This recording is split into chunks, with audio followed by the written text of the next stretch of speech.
that wheel's off. It's a beautiful day, the sun is shining, the snow is melting, the sky is blue, and the birds are chirping, which means it's time to start moving stuff around that we've been waiting to do all winter long. One of the things we got to do is dump this guy off today so we can have access to the trailer again, so we can start hauling stuff. Tim's over here clearing out some weeds. This is a weird creeping vine that's like taking over here. Jeez. Wow. It's like an alien of some sort. Give me the story about the Studebaker. Had that since I was 14. Our father bought it for 35 bucks when he was in college. Up until recently, everyone thought this thing was too far gone. I've held on to it and moved it from place to place to place, and I think we'll see it on the road shortly. What do you want to do with it? I don't know. I think we've got a 350 we can drop in it. We've also got that 6-liter LS we can put in it. I don't know yet. We're going to tow it to Ron's. He's got a bit more space there for pulling stuff off frames and whatnot. What's the story with this here? That's another engine for that Toyota. It's an 80,000 kilometer 22R. So not the RE. So it's the carbureted one that I keep covering the carburetor on, and people keep uncovering it apparently. There we go, we'll convert it to HEI. There you go. Oh, it's quite the mod. It did turn over. I don't know if it's gonna be a wreck or not. Anyway, it came with that Toyota that's over there that I got in trade for a motorcycle. We haven't seen Betsy since, when was that? The fall, right? Yeah. Didn't it have a windshield? No. No. So the plan is, over the next week or two, once the trailer is empty, gonna come back, throw her on the trailer, and then rip the interior out, make it nice again, and then get it back up and running. So let's see about getting this thing off into a sort of final resting place. All right, moment of truth. These are a little crusty since they sat there all winter. Yeah. Let's see. Give it a push. Oh yeah. Hey, that wheel's off. Perfect. So this is our anti-theft mechanism. We had too many break-ins here, so we just piled a whole bunch of crap in front of the doors to try to keep people out. Big thing this year is to come clean this all up. Tell us a story about the Riviera here. Parents bought it the year I was born in, 77. It is a 71. It was only ever on the road for 3 years, has about 20,000 miles on it. It's a great car. I drove this all through high school, everywhere. And then behind you, it was something that would be of interest too. Yeah, 84 4Runner, first year. Which has become very rare. They have. Unfortunately, this one has seen better days. For years, this thing was absolutely perfect. It was like a friggin' time capsule. It's mint inside. Oh yeah, but this is like rough. The trim's inside for it. But the one thing too is when it was on the road, people would put notes on the windshield all the time asking if he wanted to sell it. Yeah, it desperately needs a paint job, a bunch of rust repair. But I mean, hey, it's an 84. What does that put it at? 40 years old? Almost, well yeah, be 40 years old next year. And there's my Cherokee back there. I don't know that we can see very well. That was a hell of a deal too. Yeah, locked into that one, which is why no one will let me sell it. I love it though. It's good backup vehicle. I can't even remember driving it. And then this is the Civic. My 88,000 kilometer Civic that I got for 900 bucks.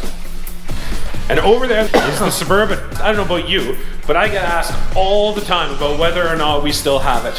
And there it is. I guess the story behind that was, what was the store? Maybe 3 or 4 years old? Yeah. And we decided that we wanted a Suburban to do some promotion and stuff like that. Drove it for many years until the engine just kind of went kaput a bit. Transfer case leaks, all that sort of stuff. So the plan is that we're going to eventually, on the channel I think, right? Do an engine swap, fix it all up and get it back on the road. But it was the inspiration for the Chev build. Because it got such a great reaction when we were driving it, we figured it was time to build another car or vehicle that would get the same sort of attention, but just something different.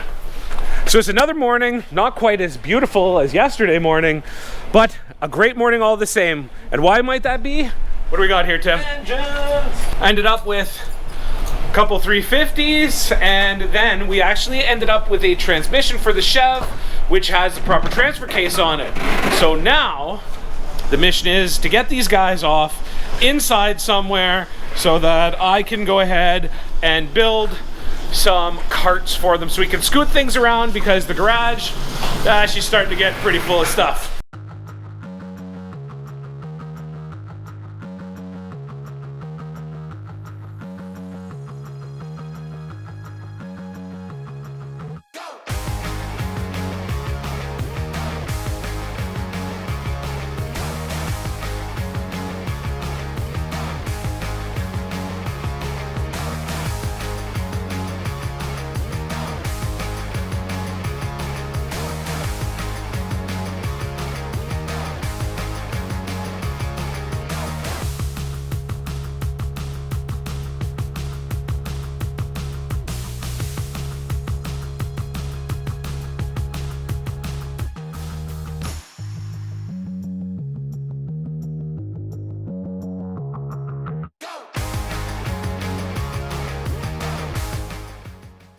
We've got the engines loaded into the garage. As you can see, it's a bit of a mess, got stuff all over the place, but there's a reason for that mess. And the reason is I'm gonna make some engine stands. Watched a couple videos online, got a basic idea of what we need to do. The first order of business is to get my wood, get it downstairs into the sort of wood workshop that we've got down there, and start cutting things up. I'll start working on this guy here because it's the easiest one. It doesn't have the headers on the side. So what I've done, 10.5 ends, 24-inch body. I'm gonna screw these together, and then I'll go for a test fit upstairs. I imagine that what's gonna end up happening is I'm gonna have to do some sort of adjustments. There's no way that it's gonna work out that easily, but it's a start.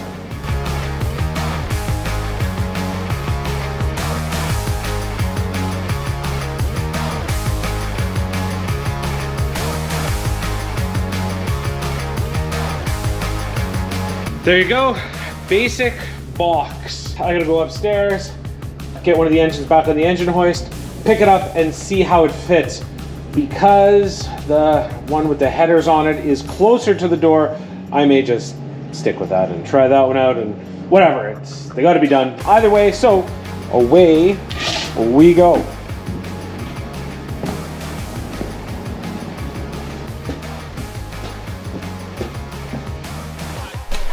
All right, this might be hard to do, but I couldn't get this oil filter off and I wasn't really ready to deal with the big mess. And I had to make some changes to the dimensions. So I was way too wide, had to go down to 8.5 to make it fit. This slides right up, sits on the oil pan lip, got some space in there. I'm gonna reinforce the front and back with some more screws, and then what I've got after that to move things around is bought a bunch of rollers. These guys are all 220-pound capacity a piece. Even there's a couple smaller ones in there too. They'll all do the job. So I'm gonna get this all set up, then I'll lower it down, and there's one done, and the next one should go way quicker than this one because I've got everything figured out and there's less stuff to take off, I think. So number 2 is done. I didn't know how well it's gonna work because I didn't take all the stuff off the back on this one. It's just too much to fiddle and fool around with, and I've only got limited time. So I measured things up, cut things up accordingly, and now we shall see if it fits. Fingers crossed that it does.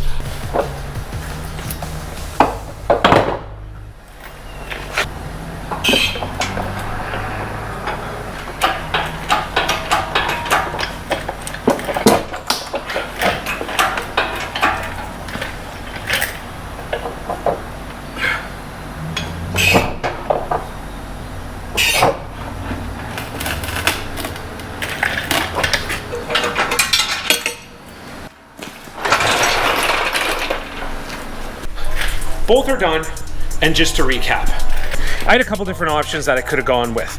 We could have gone and bought some engine stands, which were on sale, but they weren't the best quality.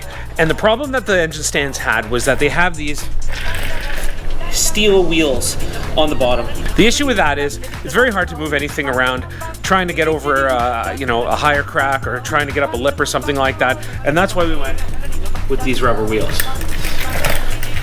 Another option could have been to order a couple carts online. They weren't super expensive, but I wasn't in a patient mood this week for some reason. Well, I'm usually never in a patient mood, let's be honest, and decided that the best way to do it so I could get it done this weekend and get these guys moved around was to build some carts. So to recap on that, what I did was I bought a couple of 2x10s and a couple 2x6s plus those casters. The casters are all rated for 220 pounds a piece, which is more than enough to be able to support the engines that are here. Average 350 probably weighs around 700 to 750 pounds, so that gives us 880, totally fine. Started off, my measurements were something like 10.5 by 24, so which was way too wide, but it was the right length. Shortened down the width here to 8.5. These guys are 19 inches across, with a 4-inch out on either side. I've seen them done other ways. This seemed to make the most sense because it added some reinforcement due to the depth. I did cut a chunk out on here like I had said earlier for the oil filter. This one I couldn't get off and I was gonna get oil all over the place, and it doesn't affect the strength whatsoever.